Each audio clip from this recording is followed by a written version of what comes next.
Ерөнхий сайдаас 3 асуулт байна. Нэгдүгürt за би асуултаас сандгаа асуулт асуучаа. Энэ газрын харилцаа геодоз зөргсөн гэж байгаа юм. Ерөнхий сайдын харийн байдаг. Тэгээ уул нь бол тэр агентлаг хот байгуулалтынхаа яамтай хамтарч ажиллах ёстой. Хот байгуулалтынхаа сайдын доор хот байгуулалт газрын харилцаа гэж яг нэг асуудал шүү дээ.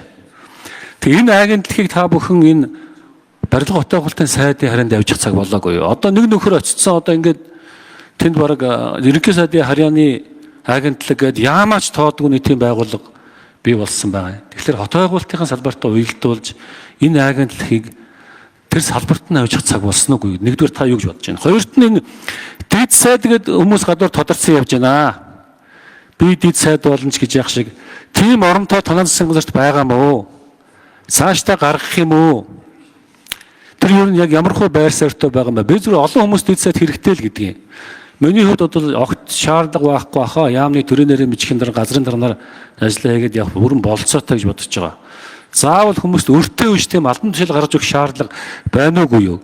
За хоёр дахь асуулт нь юм ба.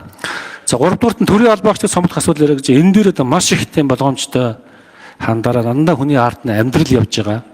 Тийм учраас та бүгд маань энэ дээр маш их болгоомжтой хандаж, маш сайн тооцоо судалгаа хийж, одоо хий хоосоо орон тоонуудыг нь сумгах чиглэлээр ажиллахгүй бол одоо ажиллаж байгаа улсуудыг халд самгах гэдэг өөр асар том эрсдэл дагуулах байхаа гэж бодож байна. За энэ гурван асуултанд хариулж өгөөч. Зөвхөн алдар шоглон гишүүний асуултанд хариулъя. Энэ газрын асуудал бол хамгийн суур хуулийн нэг. Газрын тухай хуулийг өмнөх засгийн газраас өргөн барьж шийдвэрлэхдээ ийм бүтэц хийцээ. Тийм учраас энэ бүрэлдэхүүний тухай хуулиар өөрчлөх болцоогүй юм блэ. Бид бас энэ асуудлыг шийдвэрлэх ёстой гэж үзэж бүрэлдэхүүнээр өөрчлөе гэж үзсэн боловч газрын тухай хуулиар ажил үргийн хуваарлт бүх зохицуултыг хийгээд ерөнхий сайд дээр засгийн газрын хуралдаанаар газар төлтийн асуудал шийдгээр ингээд харилцаа зохицуулсан учраас бүхэлд нь газрын тухай хуулинд өөрчлөлт оруулж шийдэх юм бэл. Ийм учраас би барилга хот байгуулалт орон сууцчлалтын сайд Батамгалан дүүрэг намрын чуулганаар энэ хуульд өөрчлөлт оруулахыг судалж оруулж ирэх чиглэсэн байна. Инээс болоод 2 сараас хойш бүх аймагуд дээр үндсэндээ газар олголтын асуудал зогсчоод байна. Одоо энэс болоод айлын хашааны газрын асуудал шийдэж чадхаа болж байна. Бүх хэд төвлөрүүлээд засгийн газар дээр авцсан энэ бол алдаатай бодлого гэж үзэж байгаа. Гэхдээ энэ газрын харилцааны асуудал бол эмзэг зогц асуудал. Газрын асуудал ч одоо ямар их шуугиантай вэ? Ийм учраас энийг зохицоор нь шийдэх үргийг сайд Батамгаланд өгсөн байгаа. Намрын чуулганаар газрын хуулинд өөрчлөлт оруулах асуудлыг оруулж ирж түүгээр шийдэх бодолтой байгаа гэдэг хэлж байна. Хоёрдугаар асуудлын хувьд дэд сайдын асуудал ч угаасаа энэ хуулийн дээр байж л шүү дээ. Өмнөх засгийн газар юу ч гэсэн оронтой төсөвтэйгээ бүгд байгаа юм билээ. Одоо хил ам шүүмжлээс хагаад юм ингээд томилогддог юм билээ. Үнэхээр одоо нэг 10 20 хүний асуудал бол хэрэгтэй юу гэвэл 10 20 оны төсөв хэмжснээсээ 2000 хүний ажлыг хийх болцоотой өөр ишигтэй ажиллуулах л асуудал гэж ойлгоно. Гадаад харилцааны сайд гадаад явчлаа оронд нь гадны зочин ирлээ орлох сайд байх ёстой юу орлох хүн. Ямар ч компани удирдлагын нэгж заавал орлох систем байдаг. Засаг даргач гэсэн таныг одоо ажиллаж байгаа таамаг дүр орлогчгүй бол ажил явдаггүй үстэй тийм ээ. Тэгэхээр орлогчийн асуудал одоогийн хуулинд байж байгаа юм билээ. Төсөв орон тоонч байж байгаа юм билээ. Тэгтээ төсвийн тодтолн төрөөр бол бид нар таны манай гишүүд хэлсэн ч гэсэн 1440 хүний оронтойг бол дарга сайдны цомдох асуудал ярьж байгаа. Гэхдээ ер нь орлого сайд гэдэг бол дэлхийн бүх улсад байдаг албан тушаалаа. Нэгээр тогтохгүй байдаг албан тушаал. Энэ бол улс төрийн албан тушаал. Тийм учраас энийг бас сайн судалж ээж нэг хэмнэх гэснээсээ илүү бод үр дүн юу вэ? Өөрөө шиг юу вэ гэдгээс бодож одоо энийг бас шийдэх ёстой гэж энийг бол засгийн газрын хуралдаан бас улсын хурлын гишүүдийн санал бодлоо зөвшөлтөөр шийдэх ёстой гэж бодож байгаа юм аа. За 3 дахь асуудал нь гэдэг чинь за төрийн алба. Энэ олон үндэсний хороод жишээлбэл одоо 11 үндэсний хороо 9 санг татан болгох тийм зорилттой энэ хуулийн төсөл орж ирсэн гэж ойлгож болно. Тэгээ энэ үндэсний хороод энэ олон чиг үүргийн давхардлууд сайн болохоор эзэн олон булаацалдаал төвчдөг. Муу юм болоод хариуцлага тооцоолохоор эзэн олддоггүй юм болцсон юм бэл.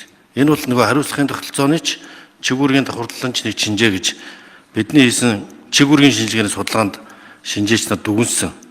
Ийм учраас энэ олон чиг үүргүүдийг нэгтгэж нийтдээ 60 гаруй хороодыг бас бид нар зэгцлээд тэр дотроо 28 үндэсний хороог нэгтгээд зохицуулаад ингээ үндсэндээ бол энэ 9 санг татан буулгаснаар нийтдээ нэг 60 гаруй бүтцөөгөө хороо зөвлөл хэлбэртэй үйл ажиллагаа явуулдаг 60 гаруй бүтцийг зэгцэлж байгаа.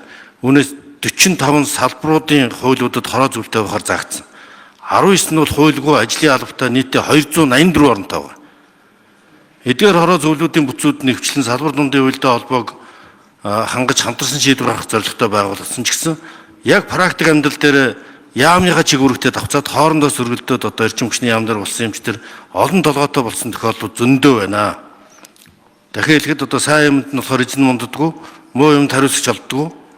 Ингээ хоёр юмны уялдааг хангах гэж зөвлөл байгуулаад сүүлдээ зөвлөлний уялдаа байгуулад гурван талын болох шийд. Боомт энэ ч гэсэн ерөнхийдөө бол салбар хоорондын ажлын хэсэг хэлбэрээр гэмтэргээс урьдчилан сэргийлэх зөвлөл, боомтын зөвлөлгээд ажиллаад болоод ирж ирсэн.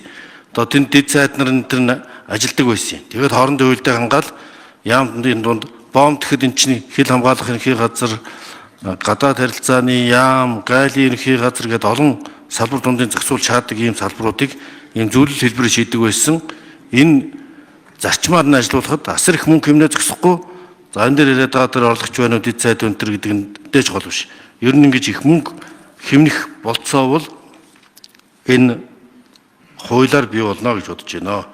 За засгийн газрын гишүүний байр суурийг ойлголоо. За хүндэтгэлтэй ханднаа дэд сайдны асуудал дээр. Гэхдээ та хэд маань дэд сайд нараа сонгохдоо бас нэр цэвэр тэгэл саяных шиг энэ тэнд явж идэг хүн битгий томилороо салбартаа бас одоо хөлөөнөс шүрэгдсэн тийм ээ бас мэрэгжлийн усуудыг аль болох оруулж томилж өгөхийг хүсэж байна. Энэ бас Монголын төрийн нүүр царай учраас одоо тэр шалгуурыг одоос барьяасаа гэж хүсэж байна. За газрын харилцааны агентлагийн хувьд бол та бүгд минь хуулиа маш яаралтай санаачилж намрын чуулганч гэлтэхгүй даруй санаачлаад орвол энэ ээлж тус чуулганд хэрэг болдог бол энэ асуудлыг тэр яамд нөхөн зөв юм байна лээ. Хуучин тэгж явж ирсэн болж ирсэн. Тэг ганц хүний лоббигоор тэр одоо дээш явцсан. Одоо тэр буцааж одоо байранд нь тавих цаг болсон гэж бодож байна. За баярлалаа.